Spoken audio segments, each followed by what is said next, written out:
terkait dengan penjelasan yang kemarin, saya mau mempertanyakan yang Buya itu kan bahwasanya serahkan itu semua kepada Allah, yang penting bentuk pola keinginan yang jelas. Jadi saya ada tanya, kalau kita mempunyai pola keinginan yang jelas tapi tanpa kita membentuk satu bentuk implementasi atau action, itu bagaimana Bu ya? Terus selanjutnya yang saya mau tanyakan ini, di dalam kitab Ra'aitullah ini yang menjadi pertanyaan dalam hati saya itu, kok nggak ada bismillahnya itu loh ya. Dan dalam bentuk tulisan-tulisan ini kan banyak ya abdu itu kan seolah-olah seperti Tuhan yang bicara. Nah ini apakah Imam An-Nafri ini apakah pernah dikasih kesempatan oleh Tuhan, dikasih kesempatan berbicara lah, gitulah maksud saya yang jadi pertanyaan ya gitu. Untuk sementara ini pertanyaan itu dulu Ya, matur suwun. baik, terima kasih untuk Mas Eko Budi di Ungaran. ya. Kita kembali, yang jadi persoalan adalah saya mempertanyakan bagaimana saya akan mengabulkan keinginan anak saya. Ketika saya tanya, dia nggak bisa menjelaskan apa keinginannya. Lah apa yang mau dikabul? Yang ada banting pintu, melempar piring, ngamuk sana ngamuk sini, baju dibuang-buang keluar sungai. Maunya kamu mau apa? Nggak usah, udah sih, nggak jelas kok. Jadi bagaimana Tuhan akan mengabul doamu kalau engkau sendiri tidak jelas dalam pikiranmu apa yang kau minta? Dan ini saya bukan katanya, tapi sehari-hari saya menyaksikan fenomena semacam itu. Banyak orang yang berdoa kepada Tuhan, tapi dia tidak tahu apa yang dimintakan kepada Tuhan. Bayangkan ada orang berdoa sampai setengah jam. Semua doa dibaca, doa akasa, doa kunut, doa barzanji, doa segala macam, ya, salawat syifa segala macam, salawat nurbuat dibaca, akasa, terus doa kunut dibaca setengah jam, sampai kita aminnya capek loh. Amin, amin, amin, amin. Masya Allahumma Allahumma legamat. Amin, amin. Selesai juga sampai capek. Nah, setelah selesai, ini orang nggak ngerti bahasa Arab loh. Saya nanya, kamu minta apa? Banyak banget. Apa yang kau mintakan? Nggak tahu. Yang di bahasa Arab nggak ngerti aja. Setiap hari kita melihat orang berdoa kepada Tuhan, tapi dia tidak tahu apa yang dimintakan. Karena doa satu dengan bahasa yang dia tidak pahami. Betul nggak? Satu pertanyaan besar bagi saya. Ada alasan kenapa sih tidak pakai bahasa Indonesia? Camplang. Jadi doa dengan bahasa Jawa itu camplang, artinya camplang itu nggak sedep lah. Kalau bahasa Arab sedep. Yang penting Tuhan mah nggak perlu sedepnya. Kamu maunya apa yang jelas. Kemudian lagi orang minta, ini kenyataan. Mungkinkah Anda minta kepada sesuatu kepadaku? Ya ngomong setengah jam, kok banyak banget sih permintaannya. Minta motor, minta mobil, minta rumah, minta kawin, minta sekolah, minta ini. Wah, banyak banget. Sampai saya juga bingung mana yang pernah dikabulkan. Iya. Jadi saya jadi bingung. Dia bacakan doanya itu pada saya seperti petisi 50 ya. 50 poin semuanya itu. Baca 1, 2, 3, saya jadi bingung. Mungkinkah ku kabulkan semuanya ini? Padahal Al-Quran sendiri itu memberikan petunjuk kepada kita, di mana para nabi, para rasul, para aulia ketika berdoa kepada Tuhan, semua bahasanya sama, to the point. Rabbana atina fid dunya hasanah wa fil akhirati hasanah wa qina adzabannar. Rabbi auzi'ni an ashkura ni'mataka allati an'amta 'alayya wa 'ala walidayya wa an a'mala shalihan tarda wa adkhilni bi rahmatika fi ibadika as-salihin. Rabbana atina fid dunya hasanah wa fil akhirati hasanah wa qina adzabannar. Ya kenapa kita kepada Tuhan kita tidak to the point saja sih? Nggak usah pakai bahasa Arab. Allah bisa bahasa Jawa kok.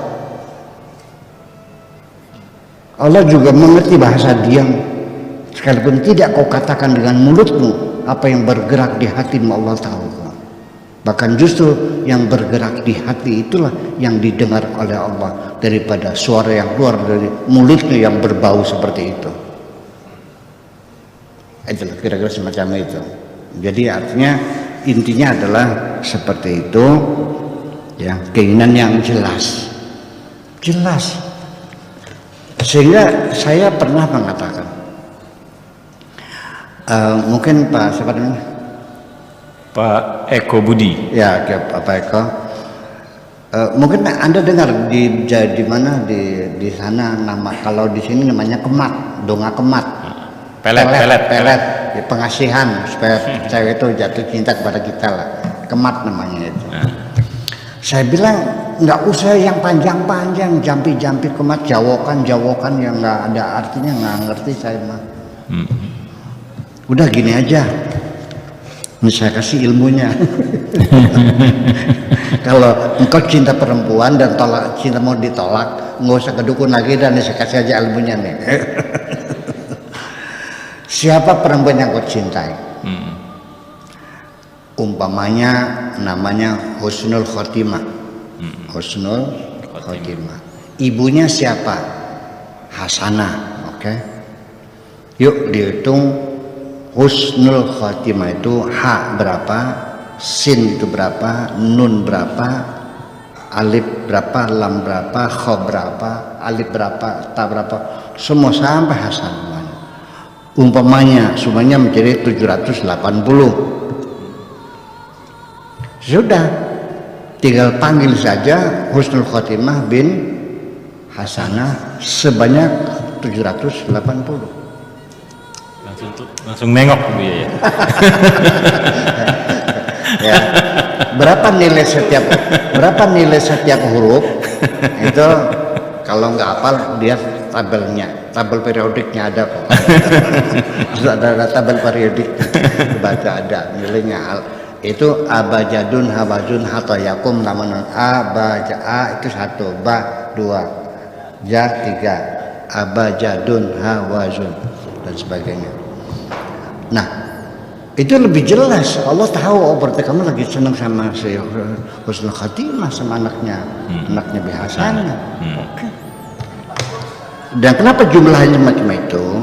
Karena semua suara adalah merupakan lambang. Huruf itu adalah lambang vibrasi, nilai suaranya berapa, itulah frekuensinya adalah muncul dari bilangan vibrasi setiap huruf itu. Kemudian yang kedua apa tadi pertanyaannya? Tentang kitab ini tidak dimulai dengan kata Bismillah dan kemudian selalu manggil seolah-olah seperti omongan Tuhan. Oh iya, saya juga sama dalam sajak puisi-puisi saya. Iya. Itu kan saya menciptakan seorang perempuan, ya kan, menciptakan seorang lelaki dan berdialog. Dan alhamdulillah sudah 80 jilid ya. Iya. 80 jilid kumpulan sajak saya itu dari menciptakan seorang lakon perempuan dan seorang laki yang bercinta dan menghadapi satu persoalan sampai 85 jilid sudah terbit semuanya itu. Dan itu apakah betul-betul? Ya tidak juga sih ya. Itu adalah kebebasan kita berimajinasi untuk membangun satu pemikiran supaya pemikiran kita dipahami orang lain, maka dibuatlah dialog. Dalam masa pelajaran dan bahkan Al-Quran sendiri untuk paham cerita kejadian penciptaan langit bumi, penciptaan manusia yang pertama kali, itu dibuatnya dengan dialog kok. Tuhan sendiri menyampaikan ilmunya kepada kita itu dengan cara membuat dialog. Apa dikiranya kita itu menduga bahwa ketika Tuhan berbicara kepada Adam itu Adamnya ada di depan Tuhan, lalu Adamnya melihat Tuhan, lalu berkata kepada iblis, "Hai sujudlah iblis kepada Adam." Lalu iblis menolak, asalnya apa? Karena aku dicipta dari api, Adam dicipta dari tanah, aku lebih hebat dari Adam. Lalu malaikat-malaikat pun menyampaikan nota keberatannya. Untuk apa Tuhan engkau menciptakan manusia yang nanti akan merusak, yang tentunya akan banjir darah? Apa tidak cukup dengan kami saja yang selalu bertasbih? Itu juga penyangkalan juga. Apa dikiranya di situ Tuhan, Adam, iblis dan Adam itu berhadap-hadapan? Ya tidak dong. Itu kan dialog teatris. Nah, ya itu semacam itu. Neville juga sama seperti itu. Visi saya sajaknya seperti itu. Jadi itu bukan berarti Adam pernah melihat Tuhan, bukan berarti malaikat pernah. Sampai hari ini malaikat tidak pernah melihat Tuhan kok. Setan juga nggak pernah melihat Tuhan, ngapa? Sama seperti kita. Malah kita lebih dekat, kemungkinan kita melihat Tuhan lebih besar daripada mereka. Dan kita lebih unggul daripada mereka, daripada iblis, setan dan malaikat. Ya, makanya disuruh bersujud semuanya. Kenapa? Karena di dalam diri kita ada roh Tuhan. Wa idza sawaitu wa nafakhtu fihi min ruhi faqa'u lahu sajidan. Terima kasih. Ya. Ya Rasulullah, ya Nabi, laka syafa'ah wa hadha matlabi ya Nabi, ya Rasulullah, ya Nabi, laka syafa'ah.